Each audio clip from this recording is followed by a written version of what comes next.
안녕하십니까. 임상심리사 2급 자격시험 대비 오리엔테이션을 여러분들과 함께 해보도록 하겠습니다. 여러분들이 임상심리사 2급 자격증은 좀 이렇게 생소하실 수 있지만 이것은 엄연히 국가 자격입니다. 국가 자격에 해당되고 민간 자격이 아닙니다. 보건복지부가 주관하고 한국산업인력공단이 시험을 시행하는 국가 자격이다. 이렇게 생각을 하시면 됩니다. 그리고 임상심리사 2급에 대한 시험 개요부터서 그 다음에 응시 자격, 그리고 합격에 대한 전략, 그 다음에 나눔 CPS에서는 어떻게 준비를 하고 있는지 그러한 것들을 여러분들에게 소상하게 말씀드리도록 하겠습니다. 그럼 이 시간에는 임상심리사 2급 시험에 대한 개요부터서 오리엔테이션을 시작해 보도록 하겠습니다. 자, 2014년 대비인데요. 매년 한 번 있는 시험입니다. 매년 한 번 있는 시험인데 1차 시험과 2차 시험이 있습니다. 직업 상담사를 아실 겁니다. 직업 상담사 2급도 1차와 2차가 있는데요. 거의 비슷합니다. 1차는 되게 객관식으로 나오고요. 사지선다형, 그래서 각 과목이 20문제씩 출제가 됩니다. 그리고 2차는 필답형입니다. 즉 다시 말씀드리면 바로 실기시험인데요. 이거는 주관식이라고 합니다. 18문제 정도 출제가 되고요. 직업상담사 시험의 패턴과 유사한 패턴이다 이렇게 생각하시면 돼요. 자, 이러한 것들을 좀 더 구체적으로 알아보도록 하겠습니다. 시험 주관은 보건복지부입니다. 그래서 보건복지부가 인정하는 국가 자격이다 이렇게 생각을 하시면 되겠고요. 그 다음에 시험 실시 기관은 한국산업인력공단입니다. 그래서 큐넷 사이트에 들어가면은 이러한 것들을 여러분들이 쭉 보실 수 있습니다.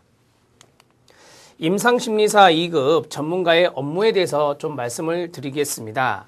임상심리사, 임상이라는 단어는 클리니컬이라고 해서 우리가 보통 현장에 나가서 직접적으로 많은 사람들에게 도움을 주는 사람이고요. 두 번째는 이제 심리사입니다. 심리하면은 생각나는 게 뭐 심리검사라든지 심리평가, 심리상담 이런 것들이 여기에 국한될 수 있겠습니다. 그래서 현장에서 인간의 심리적인 부분에 많은 도움을 주는 분들이 바로 임상심리사 분들이다 이렇게 생각하시면 되겠습니다. 자, 첫 번째는 정신건강과 연관성 있는 분들이 많겠죠. 심리적인 파트니까요. 정신건강에 문제를 겪는 환자분, 내담자들에 대한 정확한 평가를 위해서 인지 능력이나 정서, 성격, 적성 등 정신건강 재반상에 대한 평가를 내리게 됩니다. 우리가 이것을 이제 심리평가 이런 식으로 생각하시면 될 것 같고요.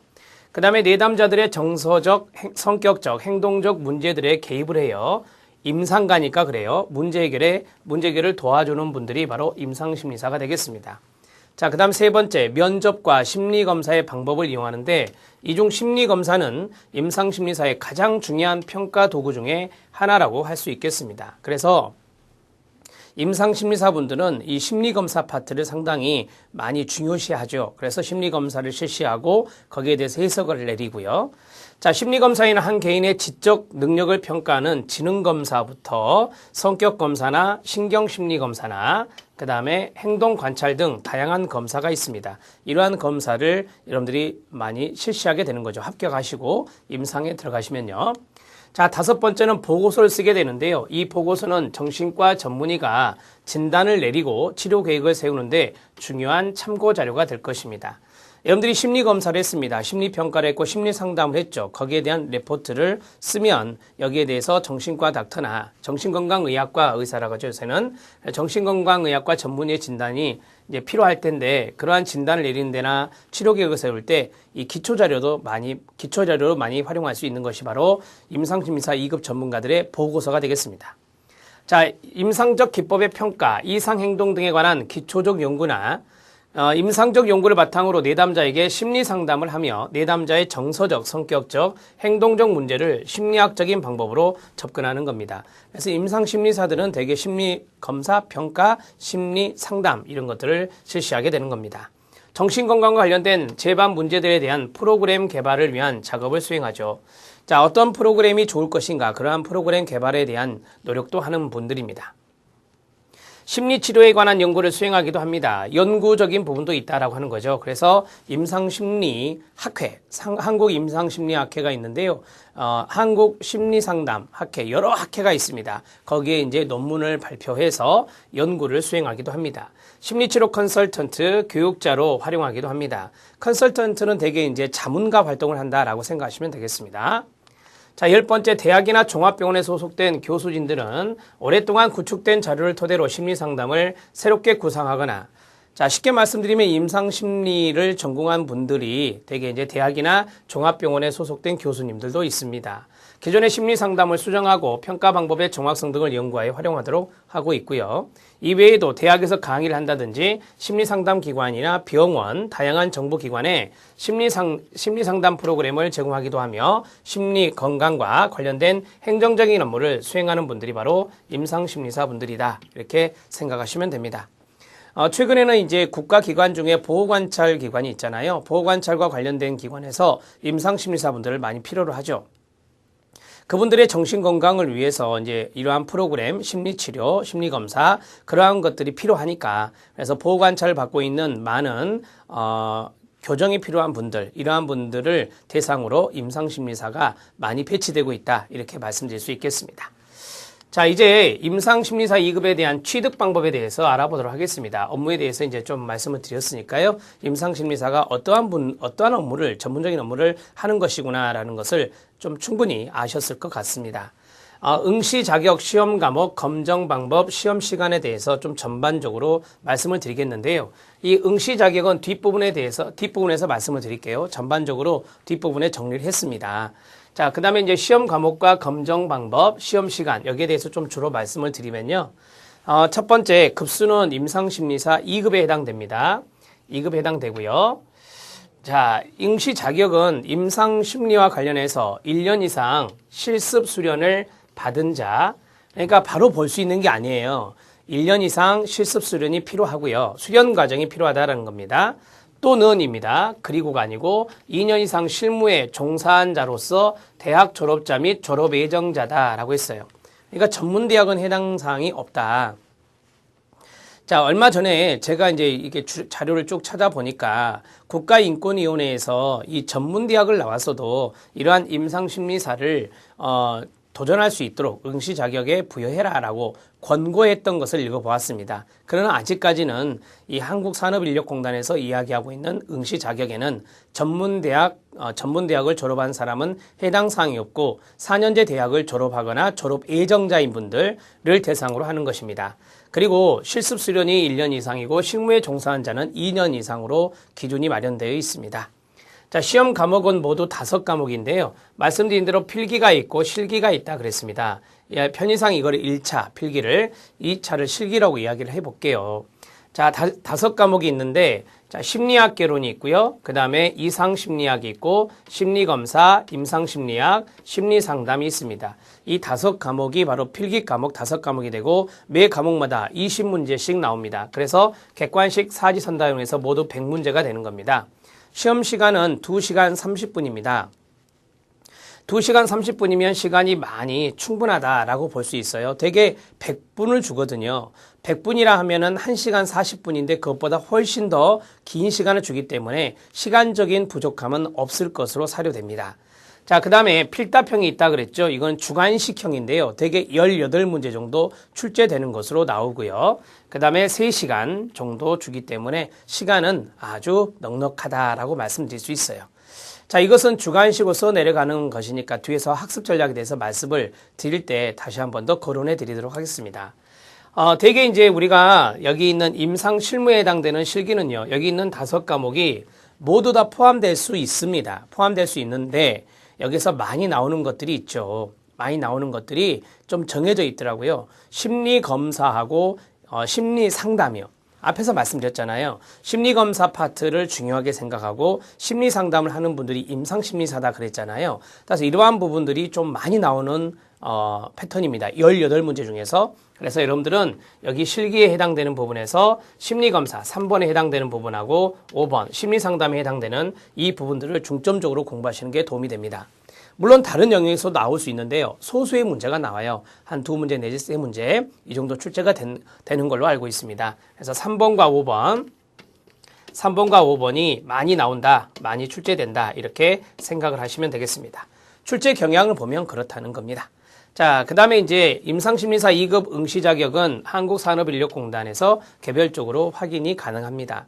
여러분들이 이제 전화를 하시면 돼요. 1644에 8000번을 하셔서 내가 임상심리사 2급 자격이 되느냐, 안 되느냐, 이건 개별적으로 여러분들이 문의를 하셔서 확인을 받으시면 되겠습니다. 자, 그 다음에 합격 기준입니다. 합격 기준은 간단하게 말씀드리면 40% 미만의 과락 없이 60% 이상이면 합격이 되는 겁니다.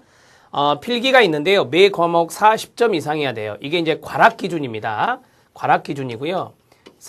다른 것을 잘 보았다 하더라도 한 과목이라도 40점 미만이 나왔다. 그러면 개수로 해볼까요? 20문제에 40점이면 8개거든요. 8개까지는 괜찮은데 정답수가 8개 밑에 7개를 맞으면 이제 과락으로 낙방하게 되는 겁니다. 그래서 이 과락 기준이 바로 40%다 이렇게 생각하시면 되고요. 그거를 이제 5과목이 다 넘긴 상태에서 전 과목 평균이 60점 이상이면 된다. 자, 그러면 정답수로 할까요? 100개죠. 문제가 100문제니까 60개 이상을 맞추시면 되는 거예요.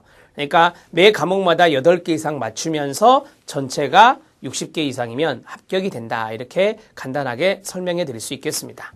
자, 실기는 60점 이상입니다. 이건 주관식이니까 주관식 채점의 형태로 가죠.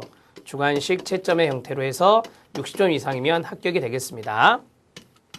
18문제라고 했죠. 18문제에서 60점이면 68에 48, 68에 맞죠? 68에 48에 그 다음에 10이 되니까 보통 11문제 이상 맞추면 돼요. 그러니까 10.8이니까 11문제 이상 11문제 이상만 동그라미 맞춰준다면 이것은 합격입니다. 근데 우리가 보통 이 채점을 맬 때 이런 게 있어요. 부분 점수라는 게 있거든요.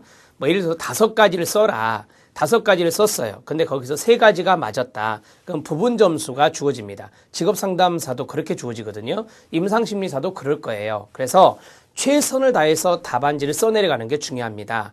그러니까 아예 전체적으로 다 틀리면은 점수가 나가지 않지만 내가 5가지 중에서 3가지나 4가지가 맞았다. 한 가지가 틀렸고, 한두 가지 틀렸고, 그럼 부분 점수가 나갈 수 있으니까 최선을 다해서 필답형에 답안지를 써내려가는 게 좋습니다. 그렇게 하는 것도 중요하죠. 그래서 부분 점수를 다 합산해서 60점 이상이 되면 되는 겁니다.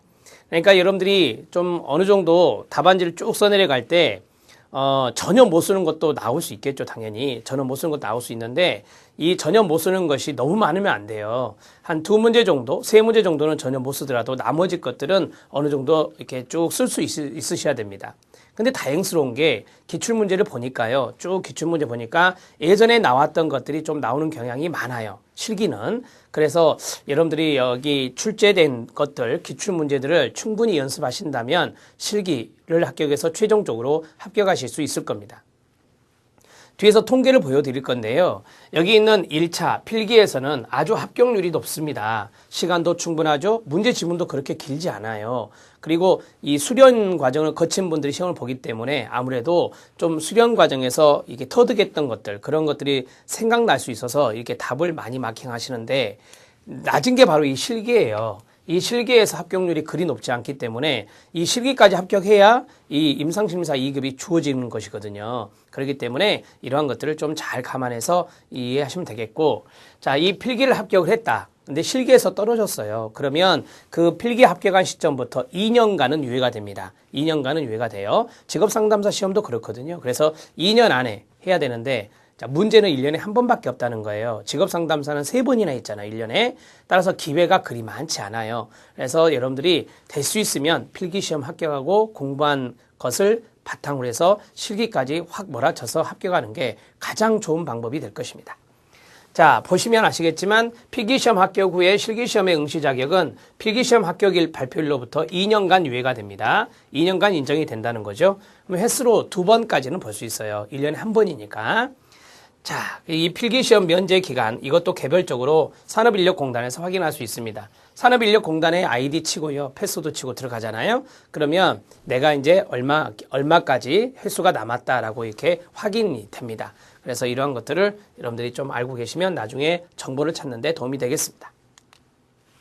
자, 2014년도 시험 일정에 대해서 말씀을 드리겠습니다. 2014년도 임상심리사 2급의 시험 일정 1년에 한 번 있다 말씀드렸는데요. 필기시험 원서 접수가 7월 25일에서 7월 31일까지입니다. 자, 필기시험은 8월 17일에 있습니다. 8월 달에 있다라고 보시면 되겠고요. 자, 필기시험 합격 예정자 발표가 8월 29일이고요. 여기 있는 합격 예정자가 이제 발표가 됐죠. 발표가 되면 이제 최종 이제 서류가 들어가겠죠. 서류를 보고 이제 최종 발표를 하게 됩니다. 자, 실기시험 원서 접수는 9월 1일에서 9월 4일까지인데요. 9월 2일에서 9월 4일까지 이제 언제 원서 접수가 이루어지는지 그걸 좀 아셔야 됩니다. 그걸 놓치시면 안 되거든요. 자, 7월 말에 필기시험 원서 접수가 되고 9월 초에 실기시험 원서 접수가 이루어지네요. 그래서 10월 5일 날 시험을 보게 되고요. 최종 합격자는 11월 14일 날 발표되게 됩니다. 그래서 필기시험을 합격을 했고 바로 이제 시험을 응시하시면 되는 거예요. 한 달 정도 시간이 남네요. 그렇죠? 한 달 정도 열심히 공부하시면 되는데 그 전부터서 계속해서 이론 공부를 하셨으니까 약간만 기출 문제만 잘 살펴주시면 충분히 합격이 가능한 기간이라고 저는 생각을 합니다. 자, 인터넷 원서 접수 시간은 원서 접수 첫날 9시부터서 마지막 날 6시까지입니다. 이 시간도 잘 기억하셔야 돼요. 6시 넘으면 안 되겠네요. 필기시험 합격 예정자 및 최종 합격자 발표 시간은 해당 발표일 9시가 된다라고 했습니다. 오전 9시에 발표가 됩니다. 합격자 발표 시간을 말씀드렸습니다. 1년에 한 번 있는 시험이기 때문에 여러분들이 정성을 들여서 공부하셔야 돼요. 1년에 여러 번 있다면 그 기회가 많기 때문에 어느 정도 좀 루즈하게 할 수 있지만 이건 1년에 한 번밖에 없는 시험이기 때문에 여러분들이 최선을 다하셔야 돼요. 정성을 들여서 공부하셔야 됩니다. 그 점을 말씀드리고 싶습니다. 다음으로 임상심리사 2급 연도별 응시자 및 합격률에 대해서 알아보도록 하겠습니다. 우리가 이제 연도별로 볼 때 2003년부터, 이 시험은 2003년부터 실시가 됐고요. 지금 현재 2013년까지 진행이 되었습니다. 그래서 횟수로는 이제 11년 차가 이제 넘어갔다. 이렇게 볼 수 있겠고요. 상당히 이제 역사가 좀 오래된 시험이다. 이렇게 볼 수 있고요. 임상심리사 2급에 대한 수요를 한번 보시면 점점 더 보세요. 처음에는 495명인데, 자, 처음에는 이렇게 조금 낮아졌다가 점점 더 급증하고 있습니다. 2013년도에는 1000명 가까이 늘어난 2012년과 대비해서 2405명입니다. 그래서 상당히 이제 수요가 늘어나고 있다는 것을 알 수 있어요. 수요가 늘어날 수밖에 없는 게 우리 사회가 정신건강과 관련된 문제가 많이 급증하고 있기 때문에 이러한 전문가의 수요가 늘어날 수밖에 없는 겁니다. 앞으로도 이러한 증가 수요는 계속해서 있을 것 같습니다. 제가 앞에서 말씀드렸던 1차 필기에 해당되는 것들의 이제 합격률을 좀 보시면요. 여기에서 88% 쭉 나오죠. 한번 2012년에 이렇게 합격률이 필기시험에 낮았을 때가 있습니다. 60% 정도 되는 것이죠. 그러나 보시면 대개 7, 8, 90이란 말이에요. 그래서 이것은 80%라고 볼 수 있어요. 80%대 상당히 합격률이 높은 곳에 들어갑니다. 80%대에 해당된다. 이렇게 정리할 수 있겠고요. 여러분 이 80%대의 합격률이 1차에서 나올 수 있는 이유는 앞에서 말씀드렸다시피 1년 과정의 수련 과정을 거치면서 충분히 이러한 필기 대비를 했고 또한 이 필기 문제는 오픈이 되거든요. 공개가 됩니다. 그래서 이 공개된 문제를 계속해서 반복적으로 봤기 때문에 높을 수밖에 없다 이렇게 생각할 수 있어요. 근데 제가 이제 쭉 이렇게 기출문제를 필기 기출문제를 보면은 중복되는 문제도 있긴 있습니다. 그러나 중복되는 문제가 그리 많진 않아요. 직업상담사만큼 그리 많지 않더라고요. 근데 왜 이렇게 높을까? 말씀드린 대로 수련 과정에서 많은 부분들을 터득한 것도 있고 문제 지문이 좀 짧습니다. 문제 지문이 길지 않고 짧기 때문에 시간적인 여유는 많고 또 오지도 아니고 사지선다기 때문에 이 합격률이 좀 높다고 판단됩니다. 문제는 2차 실기입니다. 18문제 이제 주관식으로 나오는 이 대목인데요. 이 대목을 보시면 여기 있는 인원도 점점 늘어날 수밖에 없죠. 왜냐하면 합격률이 1차가 높기 때문에 이 사람들이 그대로 응시한다고 봤을 때 2차가 이렇게 응시자가 점점 더 같은 비율로 거의 늘어나고 있고요. 자, 합격률을 보시면 이게 이제 좀 많이 낮죠. 많이 낮습니다. 그래서 실기가 관건이 될 거예요. 공부를 할 때. 자, 20%대에서 63.5%가 한번 나왔어요. 2007년도에. 자, 3.4%가 나온 적이 있어요. 814명이 응시했는데 28명이 합격했다. 아주 어려웠다는 것인데 그게 바로 2009년도네요. 자, 그 다음에 35.8, 17.1, 28.7, 36%입니다. 그래서 대략적으로 보면은 한 20%대에서 30%대 이렇게 볼 수 있을 것 같아요. 그래서 여기 있는 1차 필기와는 좀 상반된 내용이라고 볼 수 있는데 이 점은 왜 그럴까요? 네, 이 수요와 공급을 적절하게 공급하는 것입니다. 수급 조정을 하는 것이죠. 자격시험에 너무 이게 합격률이 높으면 너무 자격을 가지고 있는 사람들이 많이 나와서 쉽게 말하면 장롱 자격이 많이 생기게 돼요. 그렇기 때문에 이건 정부적인 차원에서 또는 산업인력공단이 이런 것들을 판단해서 수요와 공급을 조정하는 측면이 있기 때문에요. 실기 문제에서는 그만큼 좀 난이도가 높은 것은 아니지만 왜요? 기출문제에서 나오기 때문에 난이도가 높은 것은 아니지만 이걸 나름대로 조절을 하는 것 같습니다. 자, 여러분들이 이걸 딱 보고 느낄 수 있는 건 뭐냐면 1차는 그래도 좀 수월하게 내가 어느 정도 공부하면 되겠다라는 생각을 하실 수 있습니다. 그러나 문제는 필기를 합격했다고 해서 이게 자격증이 주어지는 게 아니에요. 실기까지 합격을 하셔야 되거든요. 그래서 실기 준비에 더 만전을 기해야 되구나라는 것을 교훈으로 삼으시기 바랍니다. 자, 이제 임상심리사 2급 필기시험의 학습 전략에 대해서 말씀을 드리도록 하겠습니다. 자, 관연도 기출문제 분석 및 학습이라고 타이틀을 잡아봤는데요. 임상심리사 2급 필기시험 과목과 문제는 심리학개론 20, 이상심리학 20, 심리검사 20, 임상심리학 20, 그 다음에 임상심리상담 20문항으로서 모두 5과목 100문제를 보게 됩니다. 이 100문제를 보게 되는데 2시간 30분, 그러니까 2시간 30분이니까 150분이라고 볼 수 있겠죠. 150분 동안의 객관식 사지 선택형으로 시험을 치르게 됩니다. 일반적으로 출제되는 문제들을 보면 관연도 기출 문제와 동일한 문제는 그리 많지 않습니다. 제가 앞에서 말씀드렸죠. 1차 필기가 그래요. 있긴 있습니다. 있긴 있지만 약간 바꾼 수정한 문제, 그 다음에 똑같은 문제는 거의 드물고요.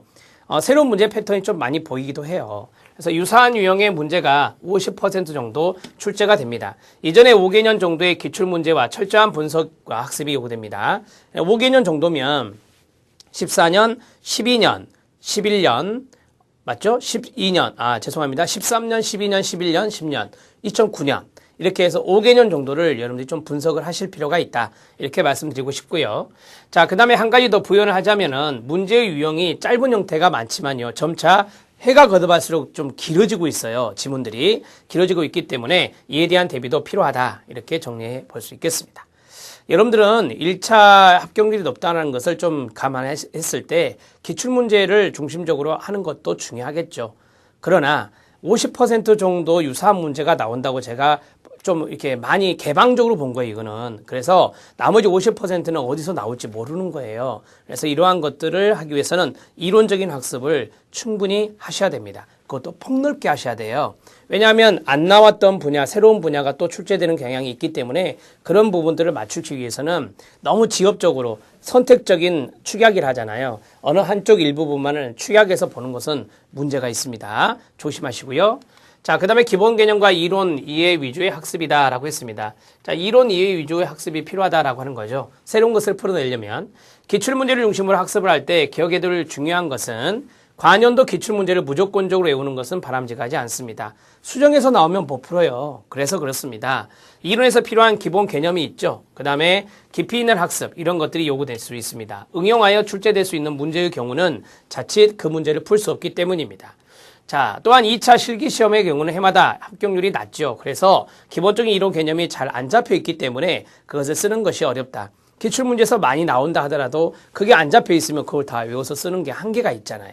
그래서 여기에서 말한 대로 2차 실기시험 준비를 겸하면서 실기 문제를 풀어낼 수 있는 아주 기본 개념, 이론 이런 것들을 처음부터 아예 학습을 잘 해주는 것이 좋습니다. 자, 분명한 것은 해가 거듭할수록 문항 곤란도, 난이도가 아닌 문항 곤란의 정도가 높아집니다. 그래서 이러한 다양한 범위에서 문제가 출제되고 있다는 것을 이해하시기 바랍니다. 오죽 했으면 2009년도에 3.4%밖에 안 나왔겠습니까?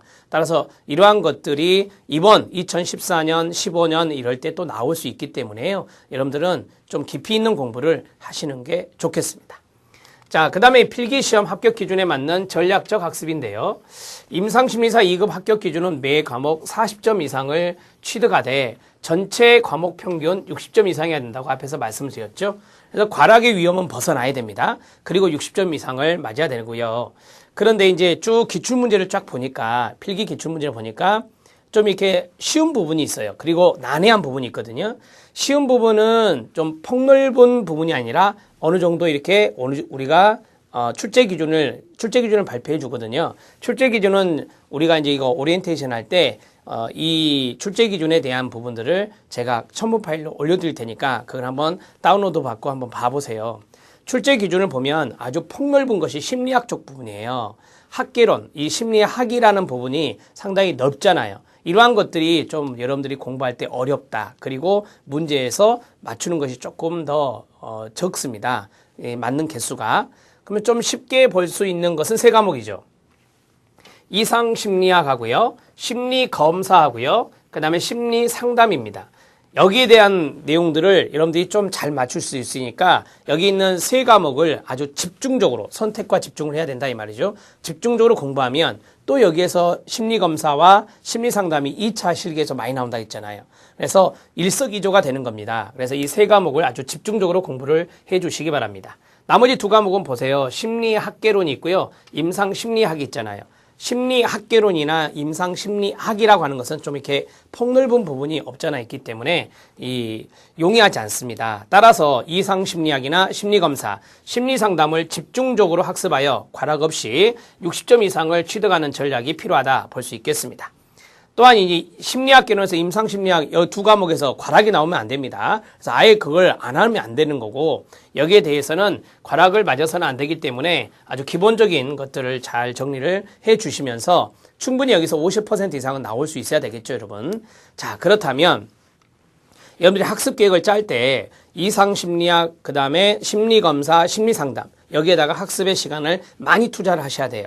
그리고 임상심리학하고 심리학계론 이 부분에 대해서는 이 하루의 학습 계획량을 따졌을 때 그 계획량은 좀 줄이셔도 되고요. 그래서 제가 여기서 선택과 집중이라고 그랬잖아요. 세 과목을 선택, 집중하셔야 돼요. 그렇게 해야 이 필기시험, 1차 필기시험의 합격 전략이 나오게 됩니다.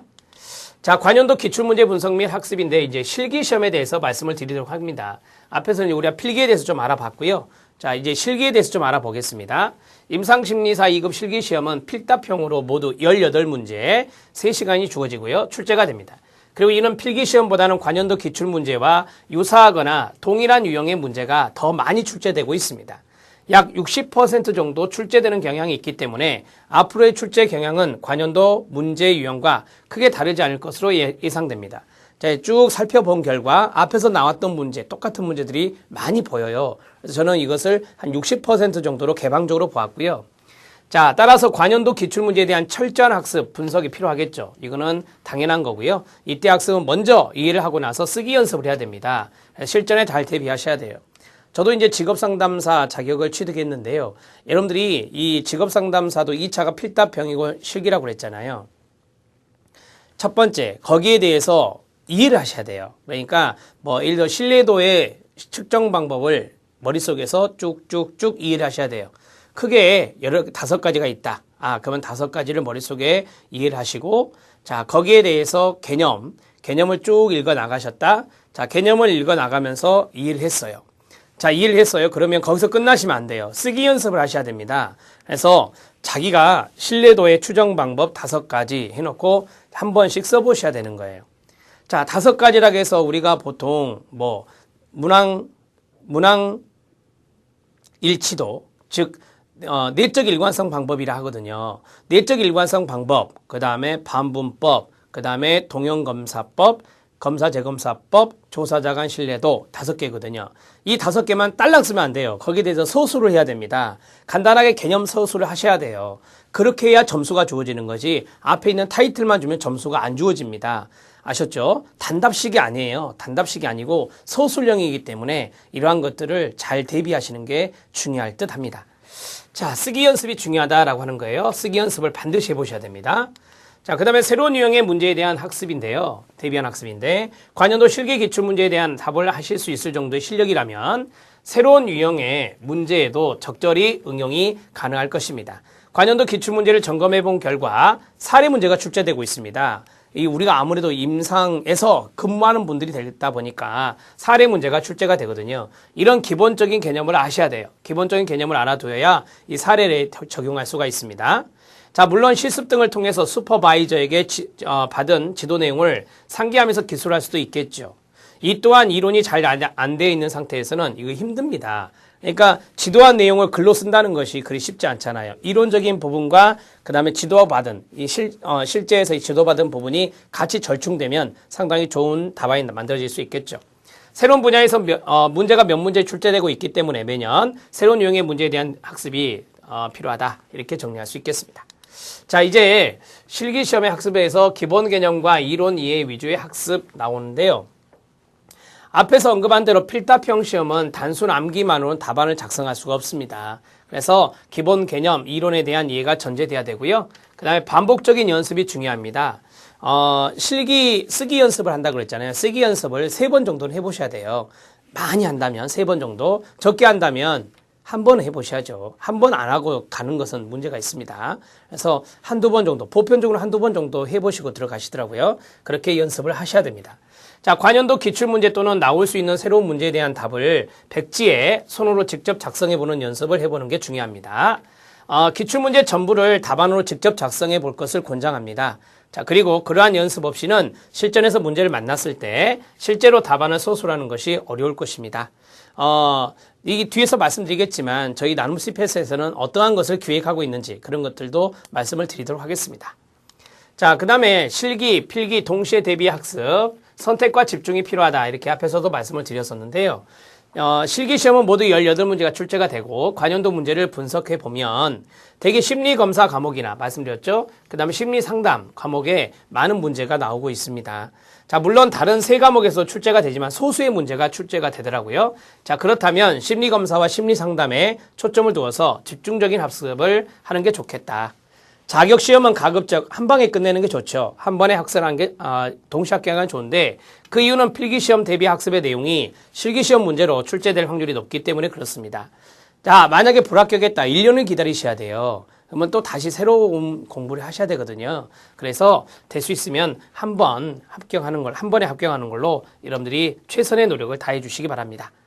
자, 이제 필기, 실기 동시학습, 선택과 집중에 보시면 마지막 부분이에요. 필기시험만 합격한 뒤 실기시험을 포기하는 수험생들도 많은데요. 그러면 예를 들어서 1년을 기다린다. 그럼 더 포기하는 사람들이 더 있어요. 따라서 이러한 것들이 바로 한 번에 끝날 수 있도록 여러분들이 최선을 다해 주셨으면 좋겠습니다. 선택과 집중을 통해서 한 번에 최종 합격하시기를 진심으로 기원하겠습니다.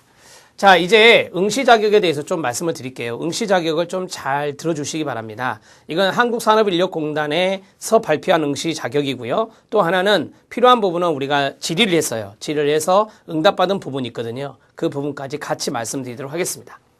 심리상담, 임상심리사 2급의 응시 자격은 국가기술자격법 시행규칙 제 별표 5에서 아래의 기준 중에 어느 하나에 해당되면 응시 자격이 인정이 됩니다. 자, 1번 임상심리와 관련해서 말씀드렸죠. 앞에서 1년 이상 실습 수련, 우리가 보통 수련이라고 그래요. 수련이라 합니다. 수련을 받은 자 또는 2년 이상 실무에 종사한 자. 이 실무라고 하는 것은 대개 이제 뒤에 나오겠지만 병원이라든지 종합병원이요, 상담센터 이런 데에서 이제 근무하신 분들이 있잖아요. 이러한 분들이 해당될 수 있겠습니다. 자, 이 위는 수련이라고 밑에는 경력이라고 할 수 있겠죠. 경력. 여기에서는 대학 졸업자 및 그 졸업 예정자라 했습니다. 여러분, 해당 학과를 나와야 되느냐? 그건 아닙니다. 해당 학과는 상관없습니다. 상관없이 이렇게 수련을 받았거나 아니면 경력, 2년 이상의 경력이 있으면 되겠습니다. 외국에서 동일한 종목에 해당되는 자격을 취득한 자, 응시 자격이 주어진다는 겁니다. 자, 이에 응시 자격 제1호 기준으로 응시한 사람이 제출할 서류가 뭐냐라고 했는데요. 여기에서 임상심리사 2급 응시 자격 서류 제출 경우의 수가 있는데 한번 잘 보세요. 응시 자격 요건과 연관성이 있습니다. 왼쪽은 응시 자격이고요. 그 다음에 오른쪽에는 응시 자격 서류 제출 경우의 수가 되겠습니다. 첫 번째 응시 자격은 보세요. 1년 이상 실습 수련을 받았거나 그 다음에 2년 이상 실무에 종사한 자라고 했고요. 그 다음 여기가 동그라미 1, 2입니다. 그 다음에 A는 뭐예요? 대학 졸업자고 B는 뭐예요? 대학 졸업 예정자로 돼 있죠. 자, 이러한 케이스에 따라서 둘 중에 하나인데 자, 요 두 가지를 갖추었을 때 응시 자격이 주어진다라고 말씀드렸었고요. 앞에서. 자, 그러면 대학 졸업자로서 1년 이상 실습 수련을 받은 자, 이 사람은 이제 또 응시 서류 제출해야 되겠죠. 대학 졸업자로서 2년 이상 실무에 종사한 자, 이게 경력자입니다. 또 제출해야 되겠죠. 이 제출해야 되는 증명서가 있어요. 그 증명서는 제가 첨부 파일로 올려드리도록 하겠습니다. 자, 그 다음에 대학 졸업 예정자로서 1년 이상 실습 수련을 받은 자, 대학 졸업 예정자로서 2년 이상 실무에 종사한 자, 이렇게 해서 4가지 케이스가 있겠네요. 그렇죠? 네. 자, 그 다음 제출 서류를 보시면요. 자, 앞에서 했던 거 계속해서 연결된다 생각하시면 돼요. 대학 졸업자면 대학 졸업 증명서하고 실습 수련 증명서. 이거는 이제 양식이 있어요, 여러분. 그 양식대로 쓰시면 돼요.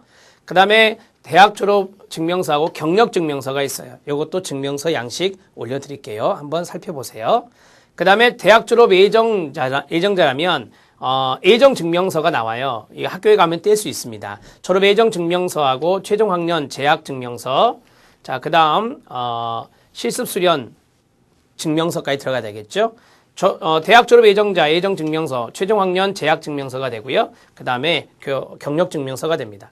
학교에 가면은 이 3기가 있잖아요. 발급기가 있습니다. 그 발급기에서 졸업 예정 증명서라든지 최종 학년 재학 증명서 이것을 띄우면 됩니다. 떼고 거기에 따라서 경력자는 경력 증명서를, 수련을 받은 사람은 실습 수련 증명서를 발급받으시면 되겠습니다. 자, 응시 자격 1호 기준에서 응시한 사람이 제출할 서류는 뭐냐라고 해서 계속해서 이루어지는데요.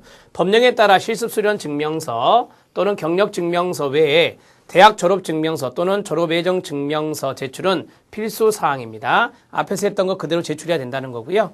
학점 인정 등에 관한 법률에 따라서 학사학위 취득자, 그럴 수 있죠.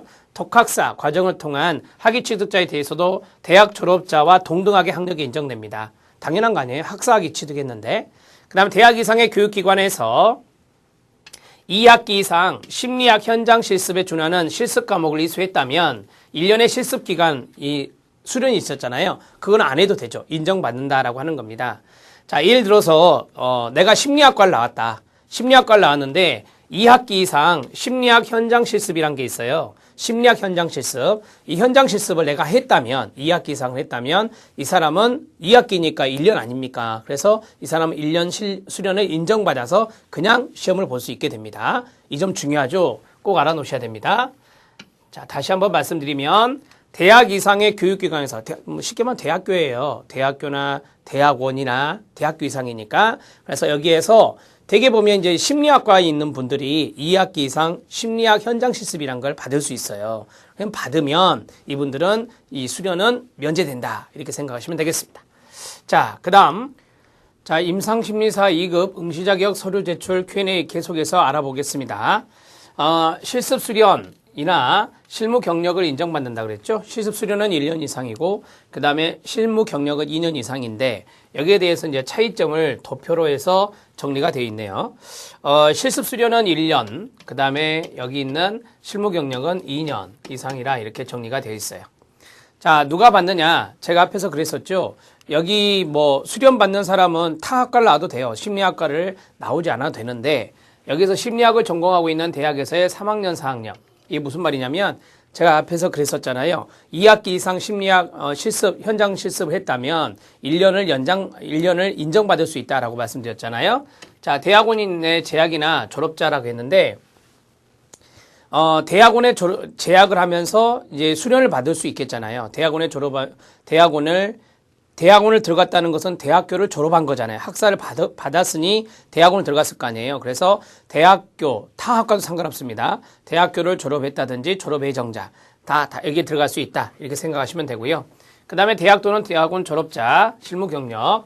자, 그 다음에 두 번째, 실습 수련기관에 정한 시간이 있는데요. 그 시간에 맞춰서 이제 그 커리큘럼이 있어요. 수련기관에 가면 그 커리큘럼에 맞춰서 하는 거고, 당연히 4대 보험 안 넣어도 되는 거고요. 수련이니까. 자, 그 다음에 이제 오른쪽에 실무 경력은 근로계약을 체결한 근무 시간이에요. 근무 시간 동안 4대 보험 가입한 상태에서 근무 시간 동안 근무를 한 것이 인정되겠죠. 자, 병원이나 상담센터, 되게 상담센터를 많이 가고요. 그 다음에 병원, 상담센터, 교정시설, 복지관 이런 데 들어가는데, 이제 폭넓은 데는 여기 있는 실무 경력이 좀 폭넓죠.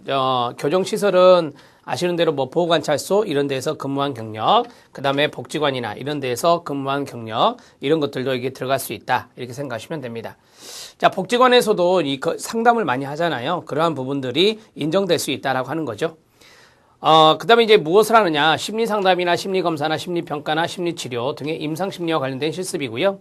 자, 심리상담, 심리검사, 심리평가, 심리치료 등의 실무라고 했는데, 되게 이제 복지관 같은 경우는 심리상담 부분들을 많이 할 수 있죠. 이러한 것들이 여기에 들어갈 수 있고요. 자, 실습 수련 감독자가 있어요. 슈퍼바이저라는데 지도를 받아가지고 수련을 받아야 되는 것이고요. 그 다음에 지도 감독자의 지도가 필요 없는 것은 뭐예요? 네, 경력이죠. 나는 직장생활 하기 때문에 슈퍼바이저의 지도를 받는 것은 아닙니다. 자, 그 다음에 이유는 뭐냐면 왜 전공이수 과정으로 또는 정신보건 임상심리 관련 실습 수련을 인정받기 위해서 하는 것이고요. 여기는 일정 보수를 받고 사회생활 하는 거잖아요. 이런 것들이 이제 경력과 연관성이 있겠습니다. 이렇게 정리하시면 실습 수련과 그다음 실무 경력이 구분되었다. 이렇게 정리할 수 있고요. 자, 이제 근로계약을 체결하고 일정 보수를 받는 직장에서 근무 개념이 바로 뭐라고요? 실무 경력과는 구분이 되고, 실습 수련과 연관성이 있는 거. 실습 수련 같은 경우는 근로계약을 체결하는 게 아니잖아요. 보수를 받는 것도 아니잖아요. 그래서 이러한 근무 개념의 실무 경력과는 구분이 될 수 있고, 실습 수련 확인서 또는 실습 수련 증명서 상에는 실습 수련 기간 들어가야 되고, 그 다음에 수련한 내용 들어가야 되고, 감독자의 내용 이런 것들이 들어가야 됩니다. 기재되어 있어야 되고요. 양식 보시면 알아요. 증명서에 이게 들어 있습니다. 한편 실무 경력을 증빙하시는 경우에도 임상심리와 관련된 업무를 수행하셨다는 내용이 있어야 됩니다. 자, 경력 증명서 상의 재직 기간 들어가야 되고요. 2년 이상이라 그랬으니까 담당 업무 내용, 심리 상담을 했는지, 심리 검사를 했는지, 심리평가, 심리자문, 심리치료 등의 이러한 내용들이 들어가 있어야 됩니다. 명시적으로 기재되어 있어야 된다는 거. 양식에 있는, 증명서 양식에 있는 대로 잘 기술하시면 될 것입니다. 아울러 정확한 재직기간의 확인을 위해서 4대 보험, 국민연금, 건강보험, 고용보험, 3대 보험 중 하나를 선택해서 경력증명서와 함께 제출하면 되겠죠. 경력증명서 내는 분들은 4대 보험 확인서까지 내주라.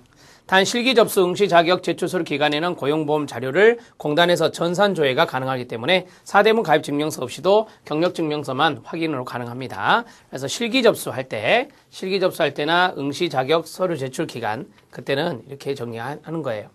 뭐니 해도 여러분들이 한번 확인하고 산업인력공단에 확인하고 이러한 것들을 응시 자격 서류를 준비하는 게 가장 정확하다는 것도 말씀드리고 싶습니다. 실습수련 확인서는 서식이 따로 정해져 있나요? 실습수련 확인서 서식은 법정 서식으로 정해진 것은 없습니다. 가급적 공단에서 지정한 서식이 있어요. 실습수련 증명서가 있는데 이걸 활용하면은 문제 소지가 많이 없겠죠? 앞서 안내했듯이 실습수련 확인서 상에는 수련 기간과 그 다음에 내용, 그 다음에 감독자의 내용이 기재되어 있어야 됩니다. 실습수련 감독자는 현행 규정상 필수적인 사항은 아니지만 이 실습수련 감독자요, 이러한 것들을 뭐 공단에서 지정하거나 그런 게 아니에요. 정확한 임상심리 실습수련의 확인을 위해서 기재를 권장한다라고 했습니다. 기재를 해주는 게 좋습니다. 자, 그 다음 다만 사설기관에서 실습수련을 받은 경우에는 기관의 확인을 위한 절차로 사업자 등록 증명원을 추가로 첨부해서 제출하셔야 됩니다. 이런 사람들이 있어요. 예를 들어서 뭐 대학병원이나 이런 데는 개인업자가 아니잖아요. 얘들은 사설이라고 하는 것은 이제 개인이 운영하는 상담센터, 임상 심리상담센터가 있어요. 개인이 운영하는. 자, 그러한 것들은 사설기관이고, 그래서 사업자 등록 증명원을 추가로 내야 된다. 이렇게 정리하면 되겠습니다. 자, 좀 이게 의문점이 많이 풀렸을 거라고 생각됩니다. 응시 자격과 관련돼서 좀 복잡한 부분이 없잖아 있기 때문에요. 자, 이제는 증명서를 제출하는데 회사 서식 활용해야 되나요? 해도 되나요? 라고 했는데, 실습수련 확인서와 달리 경력증명서는 국가기술자격 시행규칙 제7조 별지 제7호 서식으로 정해져 있고 일반적으로 회사 서식에는 담당 업무 내용 등이 누락된 사례가 많기 때문에 응시자격 인정 여부 확인이 불가능해서 제출이 불가할 수 있습니다. 따라서 여기 있는 증명원대로만 내주시면 돼요. 서식되어 있는 거. 자, 가급적 첨부하는 법정 서식을 활용해서 주시기를 권장드리고 첨부하는 경력증명서 예시를 참고해 주기 바랍니다. 라고 했습니다. 자, 다만 회사 서식에서 재직 기간이라든지 그 다음에 업무 내용 등의 내용이 모두 기재되어 있으면 인정이 가능할 수 있습니다. 자, 인정이 가능할 수 있는데 될 수 있으면은 어차피 한 번 하고 이게 문제가 되면 또 전화 연락받아 또 들어와야 되거든요. 그래서 여기에서 공단에서 제시하는 그리고 여기 있는 시행규칙 7호 서식에 있는 것, 별지 7호 서식에 있는 이걸 가지고 하는 것이 가장 무난하다 이렇게 생각하시면 돼요. 그것을 이제 기관에 이제 이거를 떼주는 분들한테 가서 이것을 좀 작성을 해달라고 하면 됩니다. 그대로 해서 여러분들이 제출하시면 충분히 할 수 있는 거고요. 자, 그 다음에 여기는 이제 앞에서 했던 거 중복돼 있고 여기에서 산업인력공단에 이제 질의에서 답변 받은 것이 있어요. 이 내용을 좀 더 정리하면서 최종적으로 응시 자격에 대해서 궁금증을 많이 해결받기 바랍니다. 임상심리사 2급 응시 자격은 이라고 되어 있습니다. 2급은 응시할 회차의 필기시험 시행일을 기준으로 해서 이 임상심리와 관련하여 1년 이상 실습 수련을 받은 사람 또는 2년 이상 실무에 종사한 사람으로서 대학 졸업자, 졸업 예정자인 경우 응시가 가능합니다. 여기 좀 보시면 필기시험 시행일이라고 했잖아요. 필기시험 시행일, 우리 시험이 이제 8월 달에 있다고 말씀드렸죠. 8월 달에 있고, 그 다음 필기시험이요. 자, 8월 달에 있는데, 그것을 기준으로 해서라고 했으니까, 8월 이전까지 수련 기간이 몇 년 이상이면 1년 이상이면 되겠다라고 하는 거예요. 그래서 필기시험 시행일을 기준으로 하는 겁니다. 이렇게 생각하시면 되겠고요. 그러니까 응시 원서 접수 기한이 아니라 필기시험 시행일을 기준으로 한다는 거.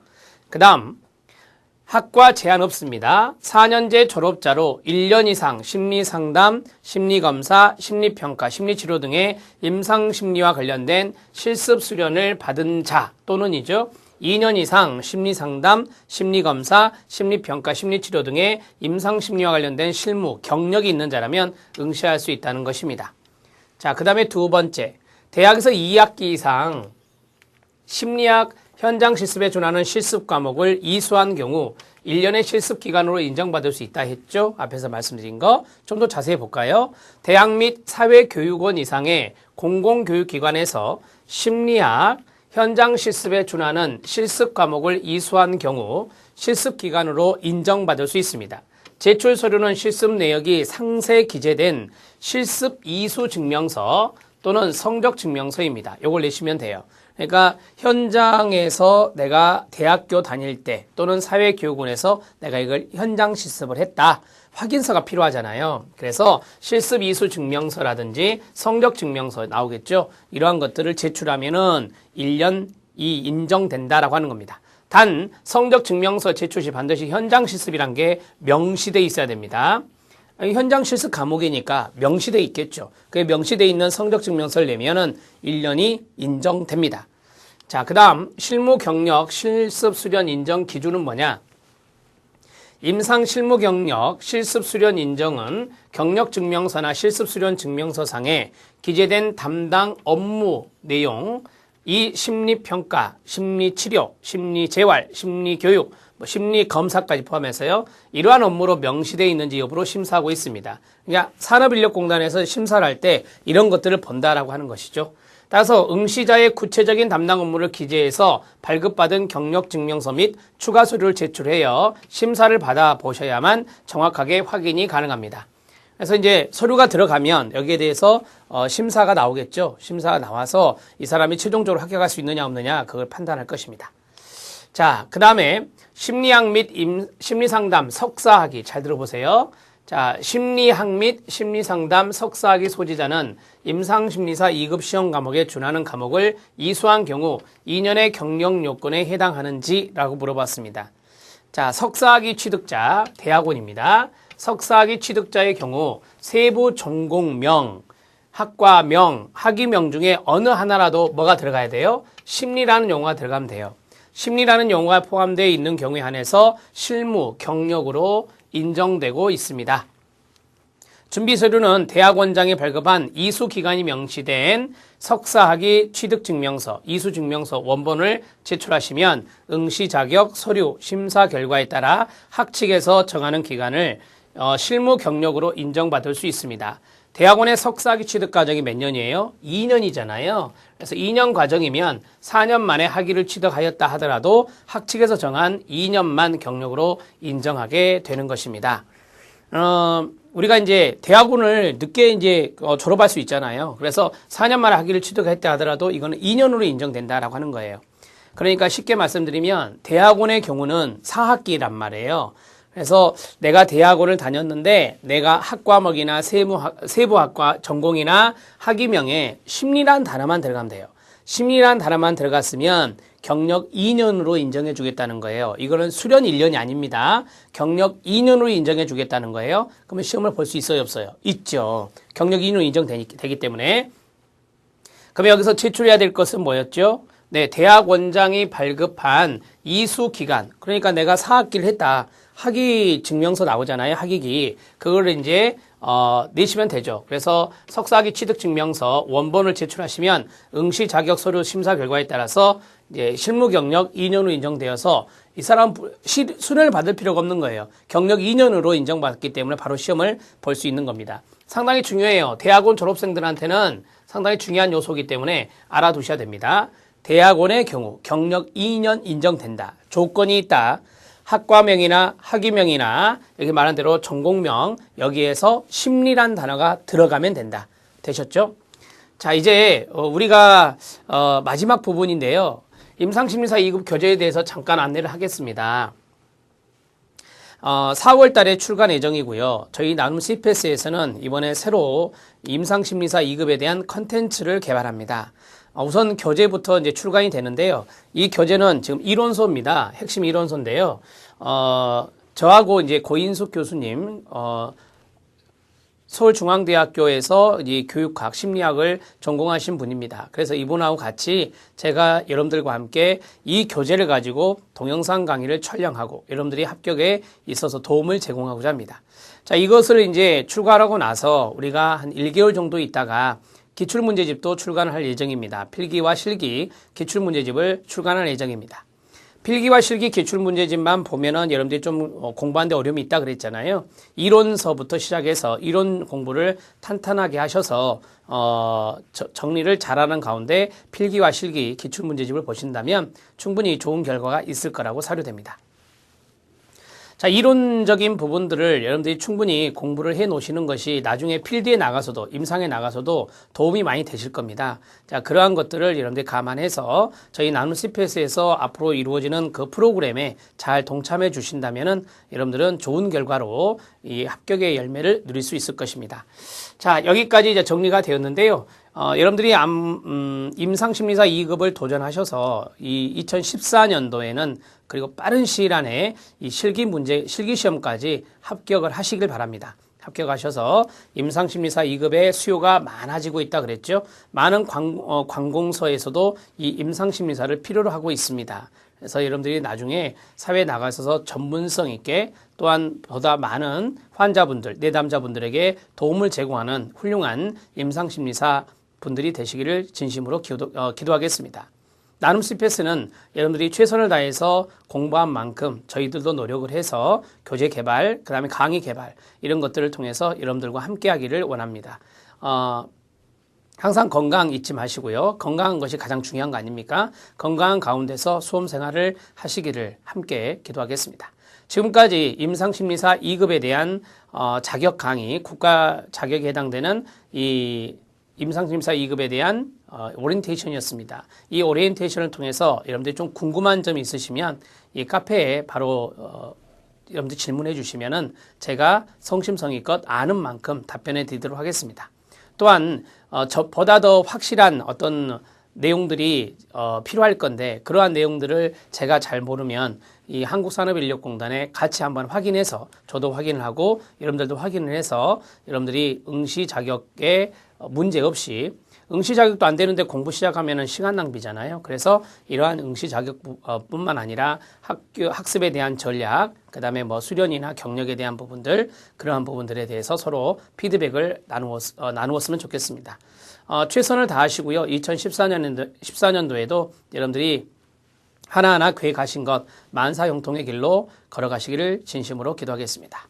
수고하셨습니다.